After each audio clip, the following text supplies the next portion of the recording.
I talk to a lot of people in what they consider boring industries, right? And they tend to get caught in the same loops and the same words and the same messaging, and it all starts to sound very much the same.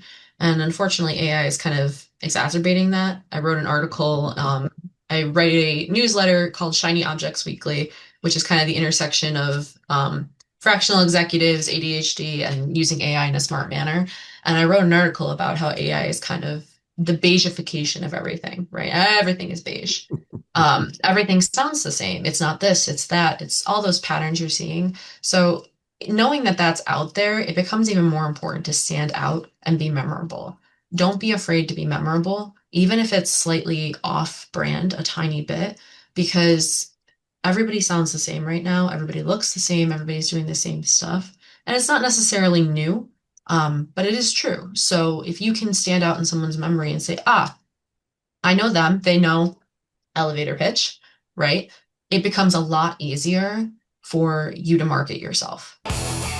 You are listening to Power Marketing with Kevin Lee. Kevin and his agency Did It have helped thousands of businesses win through superior marketing, as have his books, articles, speaking engagements, and the E-Marketing Association Power Marketing Podcasts. Here's Kevin. Hi, I'm Kevin Lee with the E-Marketing Association. I also run an agency, Did It, and a bunch of other businesses, as well as an incubator. Super excited to be chatting with Katherine Lehman today, who wears multiple hats as well. So let's start off, Kat, with talking about what spending most of your time working on these days. So I work as a fractional CMO, but I am a rare fractional CMO because I also do go-to-market projects and advisory work. And I was just joking with you before we started recording that it seems like everybody needs advisory help these days. Either they've been sitting in the problem for too long and don't know how to unstick it, or they have a new team or a new direction or a new go-to-market. And I've had a lot of people reaching out lately saying, hey, can you just tell us what to do? We don't really need a fractional retainer. We don't really need a CMO. But man, do we need some advice on how to do AI, how to do this product launch, how to do something like that? And it's been an interesting pivot in my business that a lot of people are just looking for that next idea or that next direction so that they can scale up. So that's a lot of the work that I've been doing, largely in B2B SaaS, but also some e-commerce clients as well right now. Yeah, I can certainly resonate with that. Under Did It, we rolled out a sort of consultative platform called Maestro, but it was not just what to do, but we felt like people didn't know what order to do things in, right? Exactly. Because time is their most valuable asset, and they have, limited teams, limited human resources, and human capital, and they just want to make sure they did the things in the right order, and that was by silos. So what do I do in the SEO GE world, in which order? And what do I do in my campaign optimization and paid search order? Like, should I reorg the campaigns and then do new keywords or whatever? So just by telling people what to do in which order, it made for more effective use of their capital.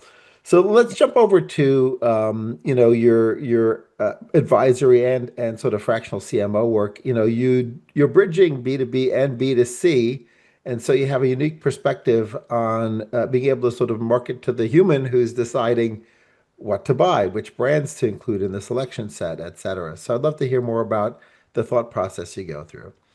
Yeah, definitely. B2B has been kind of my backbone. I've spent a lot of time there. Early in my career, I did B2C and then I skipped over to B2B because the idea was I liked helping people do better at work. You spend so much time at work. So if I can help people improve their systems at work, that's a better use of my time.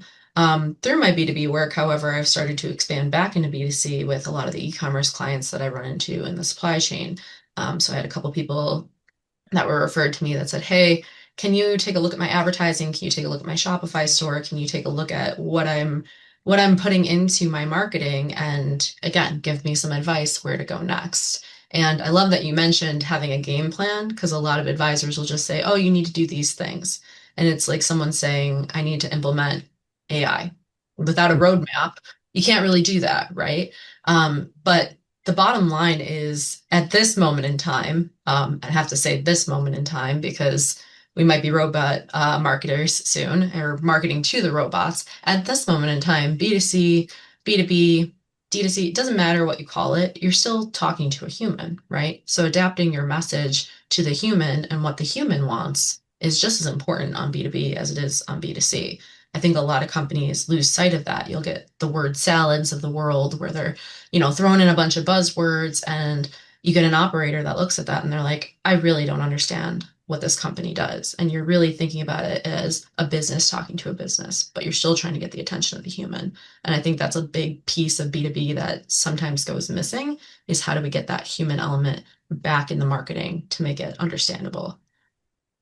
So yeah, that seems like a real intersection between psychology and advertising and marketing, right? Which is if you're marketing to humans, humans respond emotionally to certain things, right? We like to think of ourselves as rational actors, but if you do enough self-analysis or look at the research, you realize that it's often the emotion that is the tiebreaker between brands or the brand loyalty factor. And as a result, if you're going to be marketing to humans, at least for now, you need to think a little bit like from a psychology perspective as a psychologist. Absolutely. And that's, I think, one of the chief reasons I'm in marketing is I'm fascinated by human psychology, the way humans respond to each other, the way we are compelled to do things.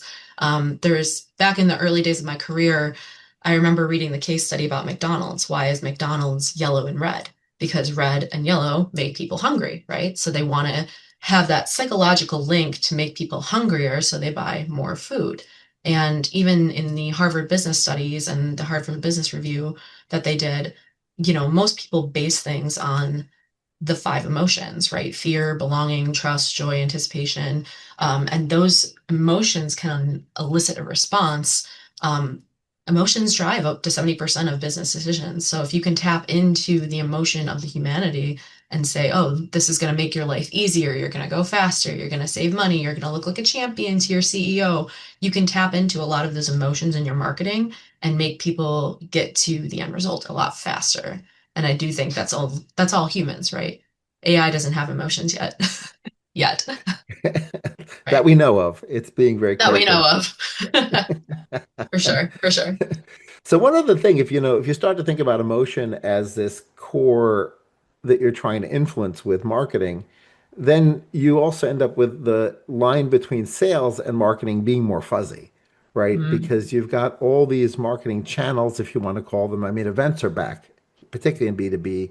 For sure. Events are back in a big way. So that means that your entire sort of trade show and conference strategy intersects with your sales teams, and your sales teams are also trying to influence emotions. So, do you Mhm. feel like there has to be a resonance between the types of emotions that the marketing messaging is trying to influence and then the strategies that the salespeople are trying to use out in the field? And therefore, you sort of maybe have the CROs and CMOs working more tightly together or VPs of sales getting involved as well. Yeah, I think there's a different playbook. I'm a full life cycle, full funnel marketer, whatever you want to call it, full bow tie if you're going for that model. So traditionally, a lot of marketers will play at that awareness and education stage, right? Our emotions that we're trying to be are, informative, trustworthy. We're trying to kind of build that relationship and position ourselves as the expert in being knowledgeable. Whereas the sales side, you go more into that, really deep into that trustworthy phase, like this is a solid product. It's going to do well for you. It's going to make you look like a hero. It's going to do all this stuff. It's going to make you feel, if you're on the B2C side, it's going to make you feel like the identity you're trying to be. So there's a little bit of emotional play across all of that. And then even on the reverse funnel side or the reverse side of the bow tie, right? It's still a lot of trust building. And if you switch to someone else, you're going to miss out. That FOMO kind of comes into play a little bit. You're going to lose things. But I think that entire funnel and the reverse funnel are all important as a marketer, right? Because if something happens down here on the retention side, it's going to come back to marketing eventually, right? It's going to be your brand all of a sudden went from giving everybody the warm, fuzzy feeling to being an enemy. And you have to now do damage control, and that ends up being marketing as well. So it is important to stay in pulse with what the emotions are down the line. Because if you end up with a negative NPS score, everybody has to manage that emotional load across the entire funnel. So, Yeah, it's interesting. I was just thinking about the sort of, well, what drives the negative NPS score, right? And some of that stuff leaks out into communities and it leaks out into reviews and therefore has implications into AIO or GEO, whatever you want to call it, because the LLMs are ingesting that content as well. And so you can end up with a lagging reputation management issue that's very different from an SEO type reputation management issue that ends up bubbling up in Claude or ChatGPT or in Gemini. And I don't think marketers have truly understood that. And particularly, actually, have to bump it up probably above the CMO to the CEO because a lot of these implications about product or implications about customer service don't really live necessarily in the CMO's, area of responsibility, but yet have implications to long-term brand value. Yeah. It's so funny you bring that up because I had a client that I advised last year and they were trying to go big on a launch. And one of the main channels that they were not tracking that I found during my auditing was Reddit, actually.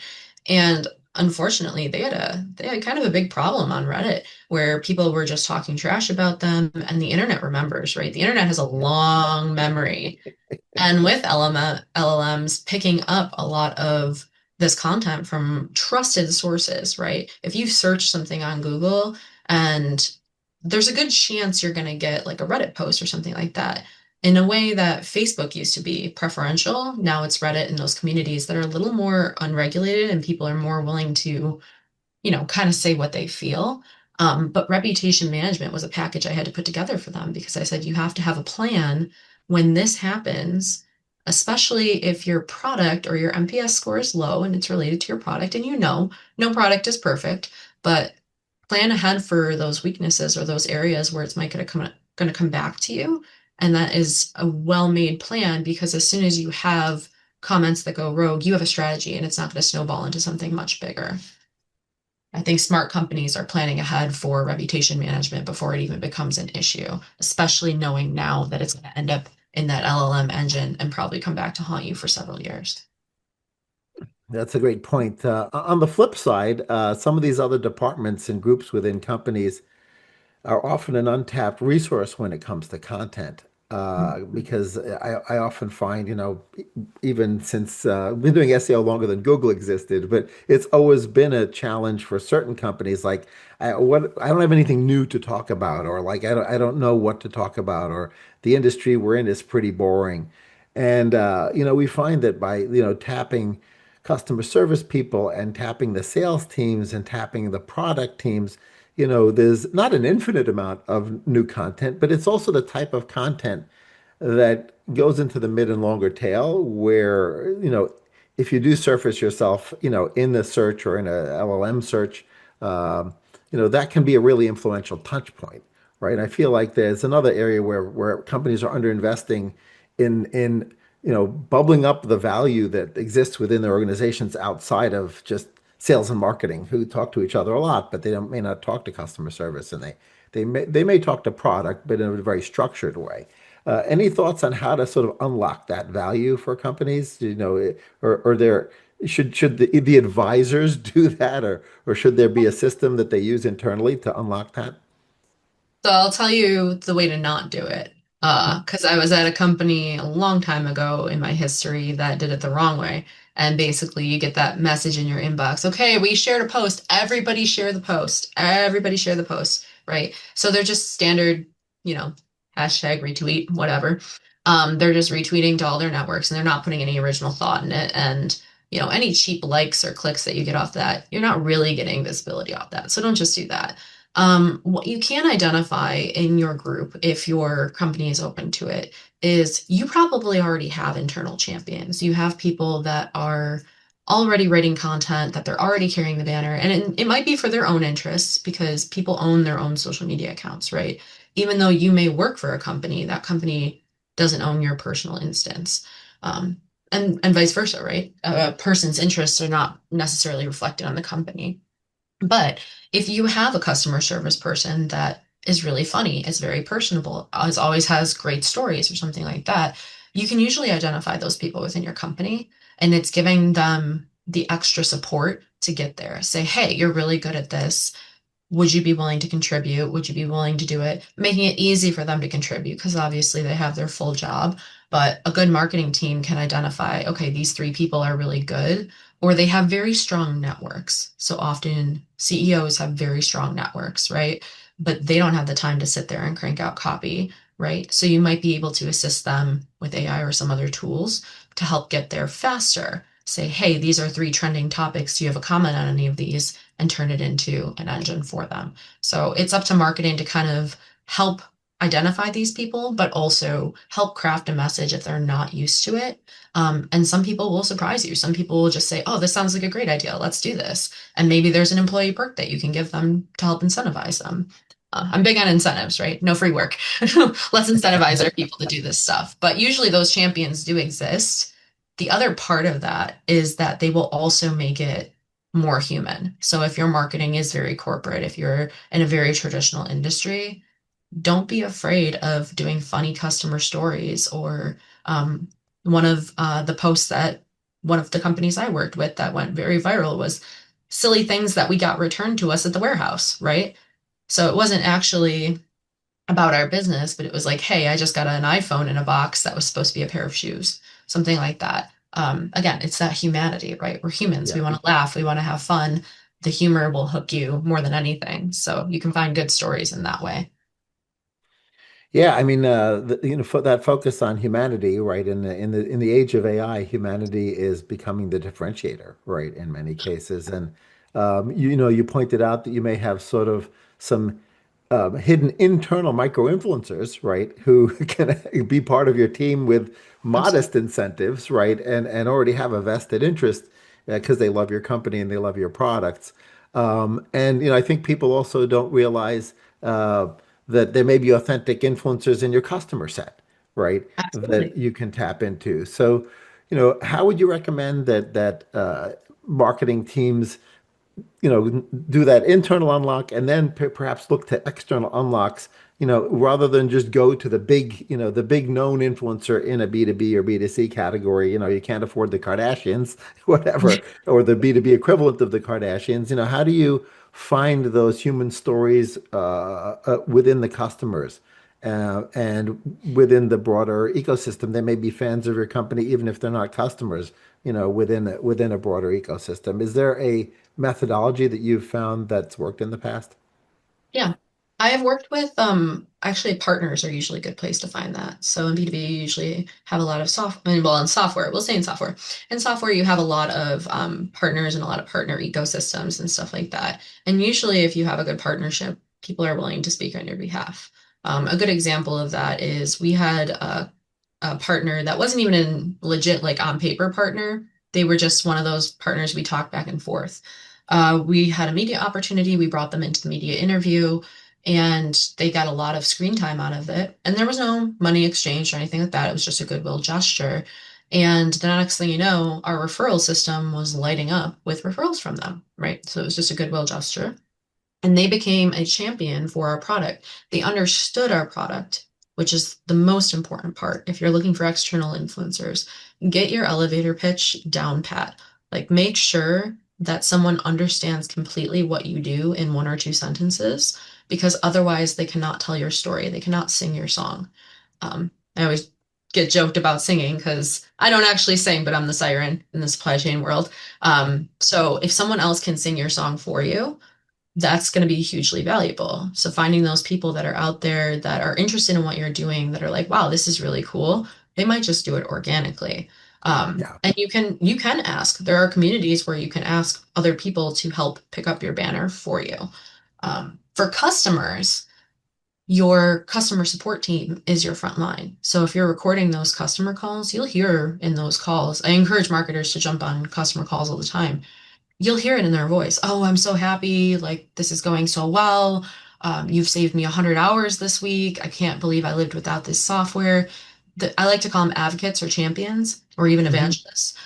Your customers are going to do the same thing for you. And yes, you can incentivize them with an affiliate program or something like that, but sometimes they will just jump on that call and talk about you. And you can open that door to, hey, would you be willing to work on a case study? Would you be willing to work on a video? Hey, we're going to go speak at this event. Do you think you want to come with us? A lot of times, if they are genuinely thrilled with your product, they might be willing to do a little bit of extra to help you. And the best thing you can do is make it easy for them. Don't ask them to write a white paper or a case study for you, because again, priorities, prioritize your time. But you can say, hey, I'm going to put together this research report and I want to quote you in it. Would you be willing to review that quote?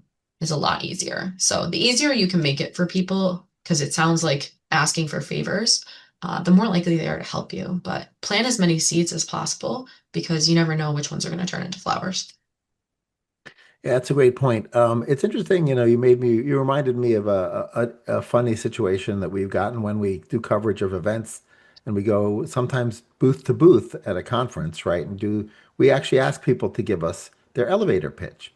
And there's still this sort of fear of on camera versus here, these are salespeople. They've literally given the pitch at this point 40 times, 50 times Yeah, that day. And then you show up with the e-marketing association camera and mic, and a you're big like, camera. okay, so give me your elevator pitch. And it's like all of a sudden, they become camera shy, Yeah, or, in some cases, they're like, oh, I would need to get corporate communications to bless it, right? I'm like, you just gave the mhm. pitch 50 times. Like, you don't think you could just give that pitch?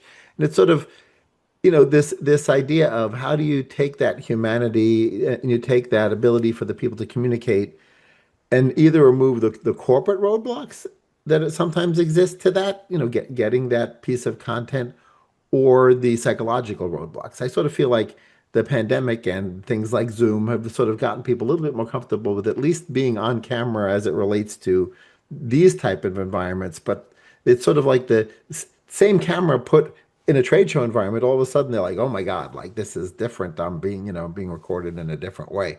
So, Yeah. if you want to create these evangelists or take advantage of the that authentic love for a platform or a product. Um, but the person is sort of, I guess you define it as shy, right? Are there any Yeah. techniques you found to unlock that value without making the people feel uncomfortable? Yeah, I'm a big fan of meeting people where they're at in their comfort level. I'm very extroverted now, but I was always very introverted. If you said you were going to put a camera in my face, I'd run and hide. Right, that just wasn't me. So I'm very respectful of people's levels of comfort. I always shoot for the moon first. I ask for that camera interview. Whatever's going to give me the most leverage, that's what I'm going to start for, and that's what I'm going to ask for first. And if you ask, hey, will you do an hour interview with me? We'll go over some points. I'll give you an agenda. We'll go over it. A lot of them are going to say no unless they like that type of thing. And I say, okay, well, what about audio? What if we just do like an audio conversation and I can record it and we can use some of that? I don't know about that. I don't want my voice out there. Okay, what about a case study? I can help write it with you. We can have an off camera and off recording conversation, send some notes back and forth, build a draft, and then you can sign off on it. Maybe I don't like about that. Okay, well, what about one or two quotes, right? You just keep taking it down the levels, but if you don't Yeah, start here, you'll never get this. Some people might surprise you. Some people might right off the bat say, absolutely, I want to go do that thing. I want to go with you on a stage. I want to go with you wherever. Like whatever your most, I don't want to say most invasive, but most level of work and most level of exposure, I start there. And yeah, then I am very quick to follow it up with, it's okay if you don't want to do that. I have other options, and then walk them through some of the other options down to the lowest level option. And the lowest level option would be like, can you just give me a quote with your title? It's not even going to have your name on it, just your title. Customer representative of XYZ company said this about our platform. How do you feel about that? And then if they just quote those corporate or legal concerns, oh, I'll take care of that for you. Who's your legal contact? You don't have to get the red tape. I'll take care of that for you. Again, making it right. easy for them to be your champion. And then again, that incentive piece can come in at the end. Like, oh, do you know a couple other customers? It sounds like you do. Here's a way that you can refer them to us and maybe get a little gift card or a gift in rich exchange. I like to send gifts after people meet with me for interviews and things like that because I do value their time, right? So if you show that you value them as a person, not just as a quote on the website, they're more likely to champion you to other people because then you took care of them. Yeah, those are some great points. Also, what I love about starting at the top with the most impactful thing and working, ratcheting your way down, is a Yeah, lot of times a byproduct of that sort of big idea thing, which was being on stage. That may end up getting recorded. That means that you can then, make snackable content out of that, use it for social media activation. That has SEO and GEO implications. And so the bigger you go, the more assets you end up having at your disposal, right, for the entire absolutely. marketing team and the sales team, because the sales team is going to use it sales trust building, and the marketing team will use it for social proof. And they Um, might be one of those people that are building their own personal brand or their own personal identity and things like that. So it might be good for the company, but you can also position it if you know that person well enough, like, hey, this would be good for your personal brand if you're looking to expand a little more. And always follow up with whatever the piece is, right? Say, oh, it was great. You did this with us. Here's all the clips. Here's all the pieces. If you want to contribute to that voice, go ahead and do that. so for marketers, either internally who may want your help, or marketers like you, what should we be talking about that we didn't cover yet so far today? Don't be afraid of trying something new. I talk to a lot of people in what they consider boring industries, right? And they tend to get caught in the same loops and the same words and the same messaging, and it all starts to sound very much the same. And unfortunately, AI is kind of exacerbating that. I wrote an article. I write a newsletter called Shiny Objects Weekly, which is kind of the intersection of fractional executives, ADHD, and using AI in a smart manner. And I wrote an article about how AI is kind of the beige-ification of everything, right? Everything is beige. Everything sounds the same. It's not this, it's that, it's all those patterns you're seeing. So knowing that that's out there, it becomes even more important to stand out and be memorable.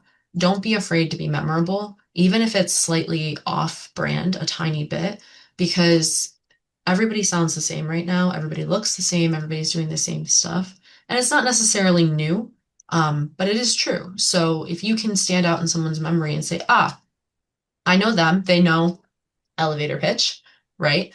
It becomes a lot easier for you to market yourself because then you're very memorable. So my claim to fame, now I have red hair. I can never dye my hair a different color. But people know me for what I do because I'm showing up the same way in all those places, and I'm slightly quirky and slightly different enough to not just be a standard issue marketer. So I encourage companies to do that. Like try something a little bit different. You don't have to do something wild, but doing something a little bit different just might be enough to stand out in your industry. So I love helping That's it. companies do that. Yeah, that's great advice at both the corporate and personal level, right? There's some evidence in both the SEO and GEO world that user-generated content that is slightly different and not machine generated, and obviously not machine generated, has wins, right, in a tiebreaker, right? So from that perspective, I think people really do need to think about building their personal brands as they build their corporate brands, because it probably won't be the same job they have for life. And so being able to 100%. point back to things that you did that were interesting and fun and in the internet's permanent memory, right, would Hmm. be an advantage for those individuals. Yeah. Thanks so much for joining me. This has been a great conversation, and I look forward to keeping in touch. Yeah. Thanks for having me, Kevin. You guys can reach out anytime on my LinkedIn. Kevin Lee's Power Marketing is available on all your favorite podcast networks. Kevin loves helping businesses excel at marketing. Having marketing challenges? Just like Santa in The Miracle on 34th Street, if Kevin can't help you, he'll know someone who can. Find him on LinkedIn, subscribe, or follow.